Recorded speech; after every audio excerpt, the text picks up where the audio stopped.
Hello guys. आज हमारा topic है अर्ब्स पैरालिसिस। ओके, ये एक इम्पोर्टेंट टॉपिक है एक ब्राकियल प्लेक्सस का। तो फिर ये हम देखेंगे अभी अर्ब्स पैरालिसिस क्या होता है, क्यों होता है और इसके वजह से क्या क्या डिफॉर्मिटीज़ होता है, हम अभी देखने जा रहे हैं। ओके, पहले हम देख लेते हैं अर्ब्स पॉइंट क्या होता है। अर्ब्स पॉइंट क्या होता है? The upper trunk is also called as Erb's point. Okay, हम देख लेते हैं अभी अपर ट्रंक बनता कैसे है। ये हो गया हमारा अपर ट्रंक क्यों और सुपीरियर ट्रंक। ओके, अपर ट्रंक को सुपीरियर ट्रंक भी बोल सकते हैं हम। ये बनता कैसे? C5 मिलता है इससे, C6 मिलता है इससे। इससे दो डिवीजन बनते हैं, anterior division, posterior division, and two nerve निकलता है, suprascapular nerve and nerve to subclavius. Okay, ये अब बन गया हमारा अर्ब्स पॉइंट। ओके, तो हम देखते हैं इधर निमोनिक क्या है इसका। Mnemonic is that this trunk is form by two nerves.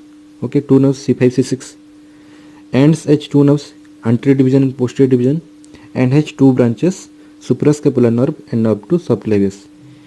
ये मैंने इधर मार्क्स का डायग्राम किया है, आप देख सकते हैं। आप सोच रहे होंगे कि मैंने ऐसे क्यों किया। ठीक है, मैं बताऊंगा आगे जाके ये मार्क्स का डायग्राम मैंने क्यों किया। ओके, तो फिर एक इधर क्वेश्चन है कि ये अर्ब्स पॉइंट कितने नर्व को लेके बनता है? 6 नर्व को। ओके, तो ये एक इम्पोर्टेंट क्वेश्चन है। ये देख लीजिए, ये हो गया आपका लेटरल रोटेशन, इसको बोलते हैं हम मीडियल रोटेशन। ये कहाँ पे हो रहा है? शोल्डर जॉइंट पे। ओके, फिर ये आ जाता है हमारा एबडक्शन, ये भी शोल्डर जॉइंट पे हो रहा है एबडक्शन। ये हो गया हमारा एडक्शन। फिर ये हो गया हमारा फ्लेक्शन एट एल्बो जॉइंट। ये हो गया हमारा एक्सटेंशन एट एल्बो जॉइंट। ये हो गया हमारा सुपिनेशन एंड ये हो गया हमारा प्रोनेशन। ओके, तो ये जब डिफॉर्मिटी होता है तो इसमें क्या क्या चेंजेस होते हैं, इसके लिए मैंने आपको abduction, adduction, internal rotation, external rotation, extension, flexion, supination, pronation, ये सब मैंने समझाया आपको। अभी हम देखने जा रहे हैं अर्ब्स पैरालिसिस किसके नाम पे हुआ था। अर्ब दुचेनी एक साइंटिस्ट थे, उनके नाम पे हुआ था Erb's Duchenne paralysis. It is injury to upper trunk. Upper trunk की इंजरी की वजह से होता है। क्यों होता है ये इंजरी, कैसे होता है? Undue separation of head and neck. Head and neck के सेपरेशन के वजह से होता है। कौन कौन से वजह से हेड एंड नेक सेपरेट होता है? डिलीवरी के टाइम पे या फिर कोई अगर शोल्डर की इंजरी, जैसे कि मोटरसाइकिल पे से कोई गिर गया तो शोल्डर की इंजरी से भी ये अर्ब दुचेनी पैरालिसिस होता है। ओके, देखते हैं ये हो गया। देखो, ये हो गया हमारा undue separation of head and neck fall on shoulder पे गिरा ये। और ये बर्थ इंजरी, ये हो गया बर्थ इंजरी पे हो गया। ओके, तो फिर इसमें क्या क्या नहीं होता? एबडक्शन नहीं होगा आपका, loss of abduction, loss of flexion and loss of lateral rotation of arm. Okay, तो फिर क्या होगा? ये सब नहीं होगा। जैसे कि एबडक्शन नहीं होगा तो फिर एडक्शन होगा, एबडक्शन नहीं होगा तो एडक्शन होगा, फ्लेक्शन नहीं होगा तो एक्सटेंशन होगा, फिर लेटरल रोटेशन नहीं होगा तो मीडियल रोटेशन होगा ना। अगर एबडक्शन नहीं हुआ तो एडक्शन होगा, फ्लेक्शन नहीं हुआ तो एक्सटेंशन होगा, लेटरल रोटेशन नहीं हुआ तो मीडियल रोटेशन होगा, सुपिनेशन नहीं होगा इसमें तो फिर क्या होगा? प्रोनेशन। ओके, तो इसके वजह से कौन सा डिफॉर्मिटी होता है? पोलिसमैन डिफॉर्मिटी या फिर वेटर टीथ हैंड डिफॉर्मिटी बोलते हैं हम इसको। फिर मैंने इधर मार्क्स का डायग्राम किया हुआ है, तो फिर मैं बताऊंगा ये मार्क्स का डायग्राम मैंने बार बार क्यों कर रहा हूँ, क्योंकि आपको ये याद रह जाए कि इस मार्क्स का डायग्राम क्यों कर रहा हूँ, मैं बताऊंगा फिर आगे। तो फिर मैंने बताया था ये कौन सा डिफॉर्मिटी होता है? Police tip hand deformity. जैसे कि हम कुछ टिप देना हो पुलिस को तो फिर हम कैसे देते हैं? ऐसे छुपा के देते हैं पीछे से। टिप मतलब पैसे देना हो कुछ तो हम पुलिस को ऐसे ही देते हैं छुपा के। तो इसमें क्या नहीं होता है? एबडक्शन नहीं होता। एबडक्शन तो क्या होता है?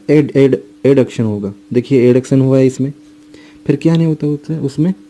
लेटरल रोटेशन नहीं होता। तो फिर क्या हुआ इसमें? मीडियल रोटेशन हुआ है ना। फिर क्या नहीं होता,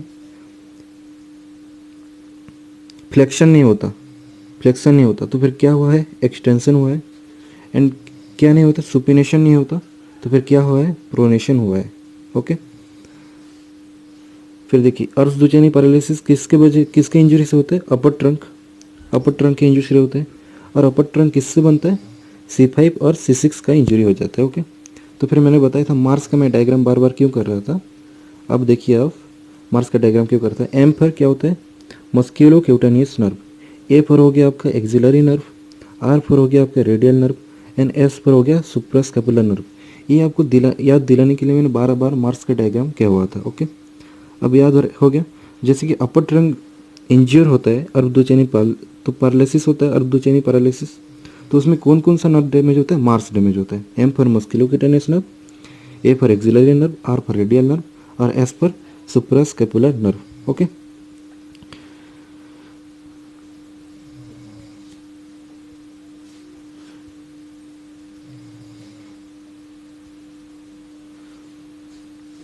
तो उससे क्या क्या दिक्कत होता है देखिए।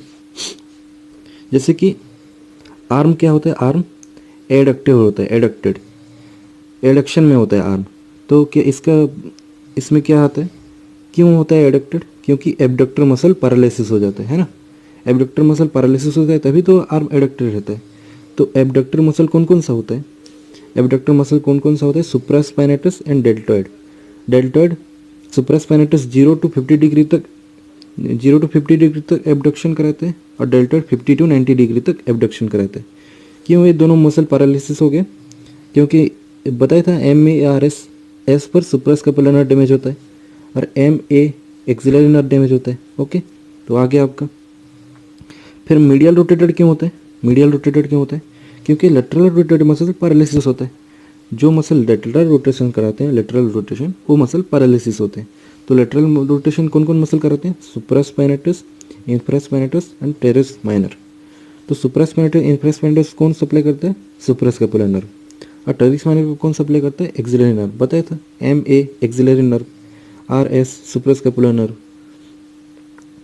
फिर देखिए एल्बो जॉइंट पे क्या होता है दिक्कत, एक्सटेंडेड होता है, हर वक्त एक्सटेंडेड होता है। क्यों एक्सटेंडेड होता है, क्योंकि फ्लेक्सर मसल पैरालिसिस होता है ना, फ्लेक्सर मसल पैरालिसिस होता है। फ्लेक्सर कौन कराता है, बाइसेप्स ब्रैकी। और बाइसेप्स ब्रैकी को कौन नर्व सप्लाई करते हैं, मस्कुलोक्यूटेनियस नर्व। जब मस्कुलोक्यूटेनियस नर्व डैमेज होता है तो बाइसेप्स काम नहीं करता, इसीलिए एल्बो जॉइंट एक्सटेंडेड रहता है, हम फ्लेक्शन नहीं कर पाते इसलिए वजह से। फिर आगे आपका फोर आर्म के कौन सा होता है, प्रोनेटेड होता है। प्रोनेटेड मतलब सुपिनेशन नहीं होता है, सुपिनेटर मसल पैरालिसिस होता है। सुपिनेटर मसल को कौन सप्लाई करते हैं, रेडियल नर्व। MARSR आता है इसमें। और एक देख सकते हैं आप चीज़, सब में C5 C6 कॉमन है, 5 6 5 6 5 6 5 6, इसमें भी 5 6 7 है, पर 5 6 आ रहा है इसमें भी 5 6 आ रहा है रेडियल नर्व में। तो क्यों ऐसे ये नर्व डैमेज हो रहे हैं, क्योंकि इसमें 5 6 है, ये नर्व में सब 5 6 है। इसलिए जब अपर ट्रंक डैमेज होता है, अपर ट्रंक किससे बनता है, C5 C6 से बनता है। तो C5 C6 अगर डैमेज हो गया तो ये नर्व सारे डैमेज हो जाते हैं, इसलिए आर्म एडक्टेड रहता है और मीडियल रोटेटेड रहता है। एल्बो जॉइंट पे क्या होता है, एक्सटेंडेड रहता है एल्बो जॉइंट। और फोर आर्म कैसे रहता है, प्रोनेटेड रहता है। तो देखिए इधर आप,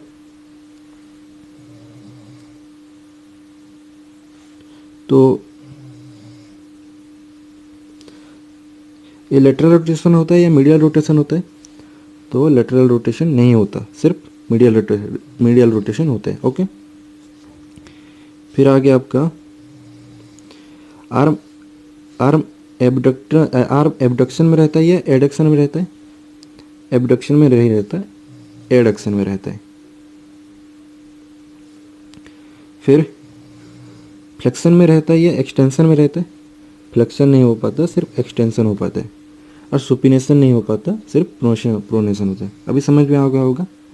तो ये चैनल सब्सक्राइब कीजिए, आप ही मुझे मोटिवेट कर सकते हैं। आप लाइक कीजिए, सब्सक्राइब कीजिए और आपके ग्रुप में सारे आपके दोस्तों के साथ शेयर कीजिए। Thank you.